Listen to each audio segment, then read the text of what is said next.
सभी 2354 विधानसभा क्षेत्र के सम्मानित मतदाता भाइयों बहनों, नौजवान साथियों, बड़े बुजुर्गों, साथियों, आज शाम 5 बजे ये घोषी विधानसभा उपचुनाव का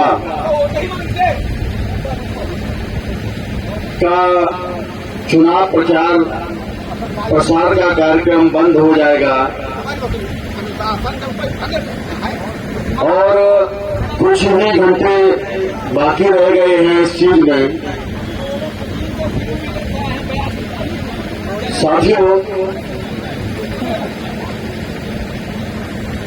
कल इसी चीनी मिल परिसर में उत्तर प्रदेश के माननीय मुख्यमंत्री योगी आदित्यनाथ जी इसी चीनी मिल परिसर में आए थे। उनका हेलीकॉप्टर यहां पर लैंड किया था और उन्होंने एक बात कही थी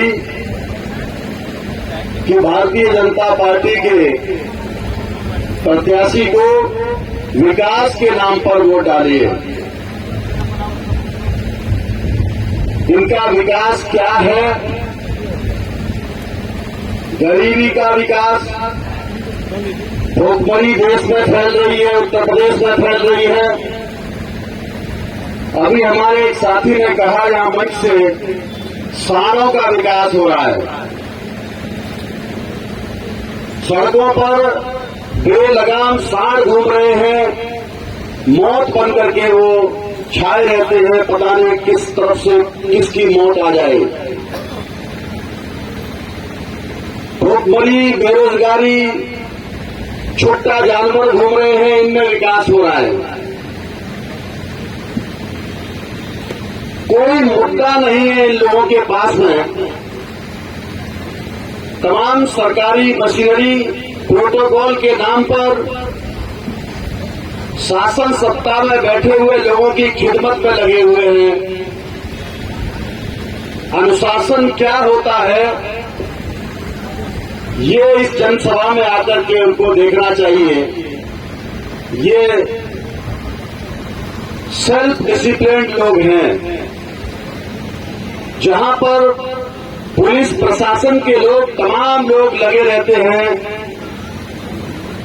मंत्री और विधायक और मुख्यमंत्रियों के काफिले को एस्कॉर्ट करने के लिए यहां पर पुलिस तो छोड़ दीजिए, पुलिस का एक कुत्ता भी यहां पर अवेलेबल नहीं है सुरक्षा के लिए। आप सोच रहे होंगे पुलिस का कुत्ता क्या होता है? पुलिस विभाग में कुत्ते को सिक्योरिटी की ट्रेनिंग दी जाती है सुरक्षा के लिए, और उस कुत्ते को जो है लाखों रुपए की सैलरी मिलती है। तो पुलिस का एक आदमी तो छोड़ दीजिए सुरक्षा के लिए, बल्कि उसका एक कुत्ता भी यहां पर अवेलेबल नहीं है। ये स्व अनुशासित लोग हैं।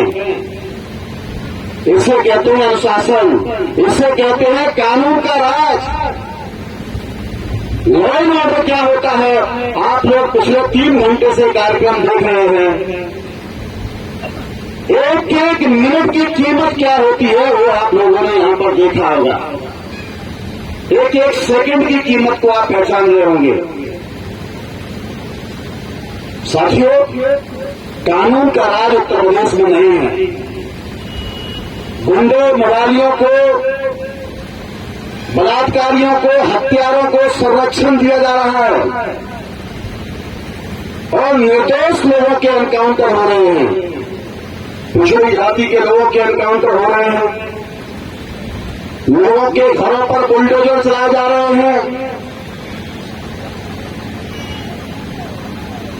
उनकी समस्याओं का समाधान कोई नहीं कर रहा है। इसलिए इस बार क्षेत्र की जनता ने ये ठान लिया है कि इन लोगों को, हम लोगों को यहां से भगाना है।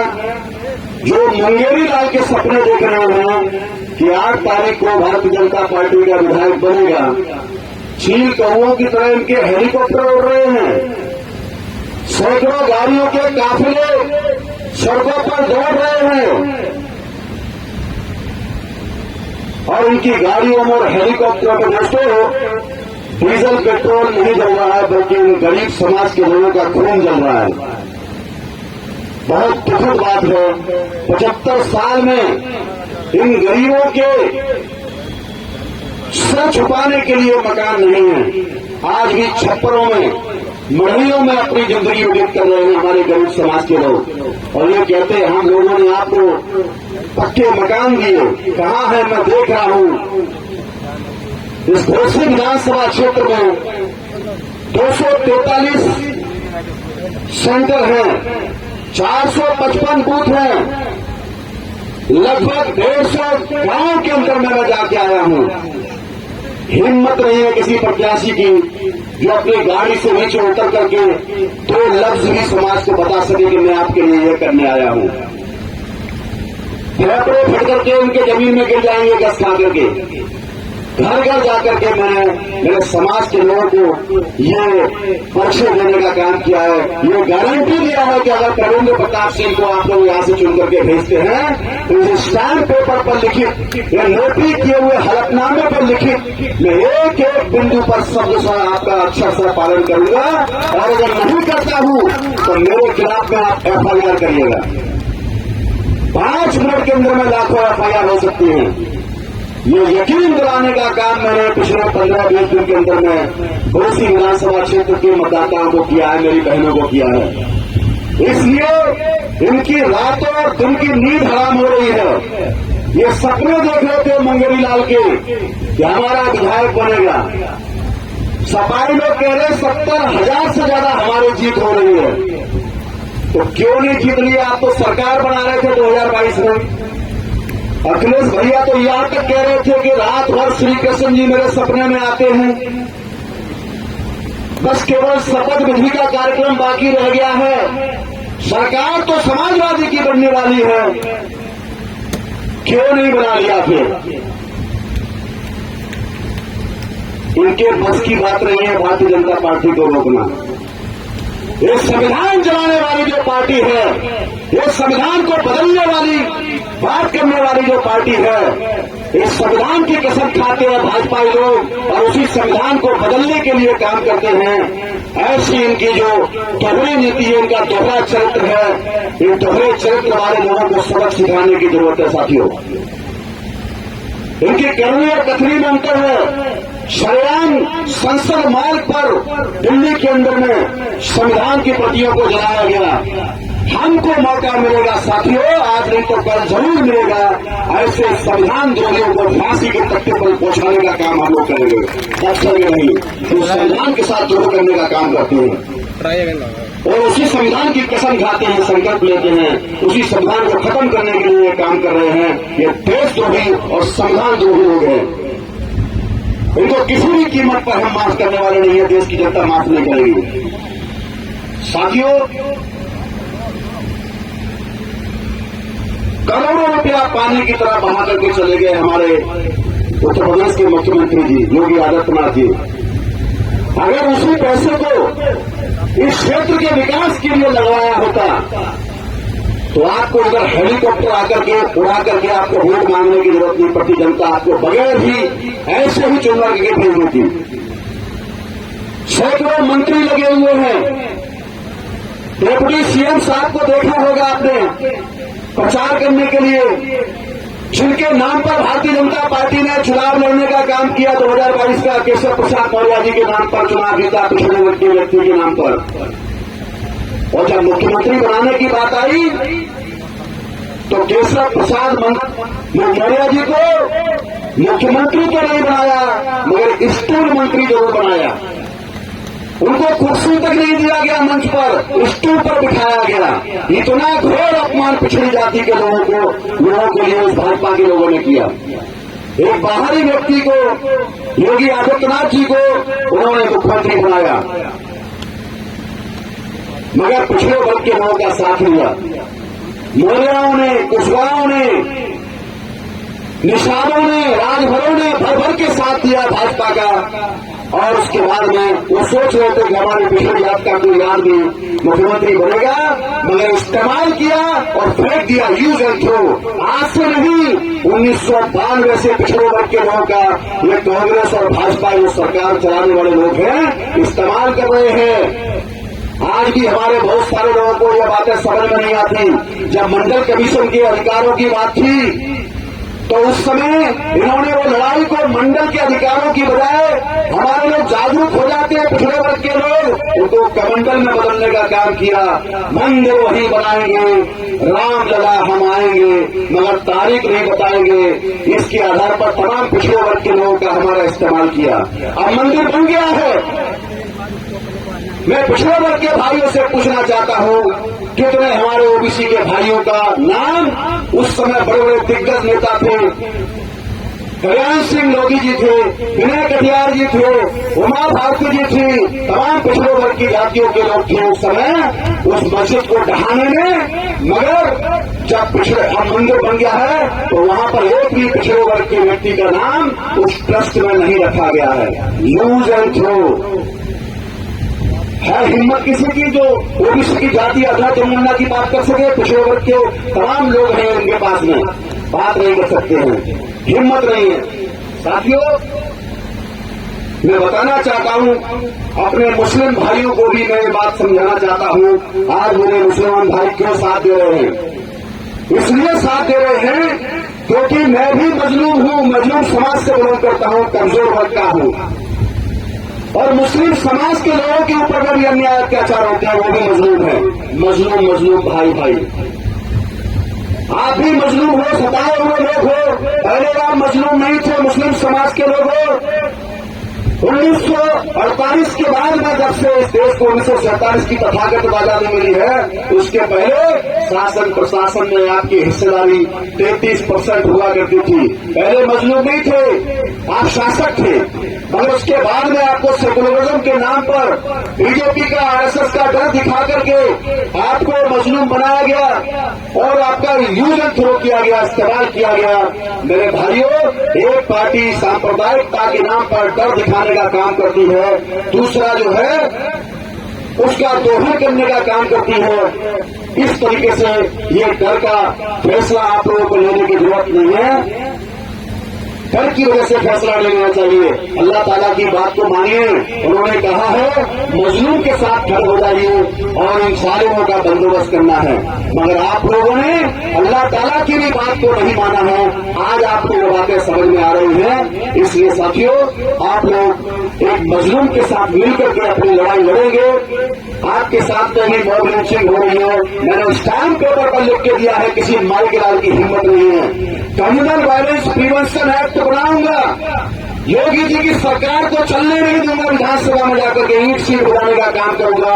अगर भीड़ हिंसा के द्वारा, चाहे वो मुसलमान हो, चाहे वो कोई सिख हो, चाहे वो क्रिश्चियन समाज का व्यक्ति हो, कुछ असामाजिक तत्वों को भड़का करके उनको उतना मारा जाता है जब तक उसकी जान नहीं चली जाती है, तब तक पीट पीट करके भीड़ हिंसा के द्वारा उसकी हत्या कर दी जाती है। ऐसे भीड़ हिंसा करने वाले लोगों के खिलाफ कानून बनना चाहिए कि नहीं बनना चाहिए, मैं आपसे पूछना चाहता हूं। एकदम कानून बनना चाहिए। इसलिए कम्युनल वायलेंस प्रिवेंशन एक्ट बनाने का काम मैं करवाऊंगा, जिससे किसी भी निर्दोष की हत्या ना हो सके।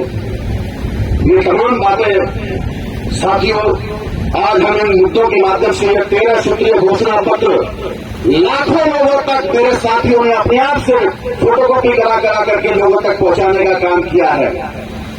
लाखों मतदाताओं के पास में यह संदेश सोशल मीडिया के माध्यम से पहुंचा है। तब जाकर के यह परिवर्तन के लिए पूरे क्षेत्र की जनता ने ठान के रखा हुआ है कि अब की बार ये जो धोखेबाज लोग हैं, ये सपा भाजपा धोखा है, इनको बदलो मौका है।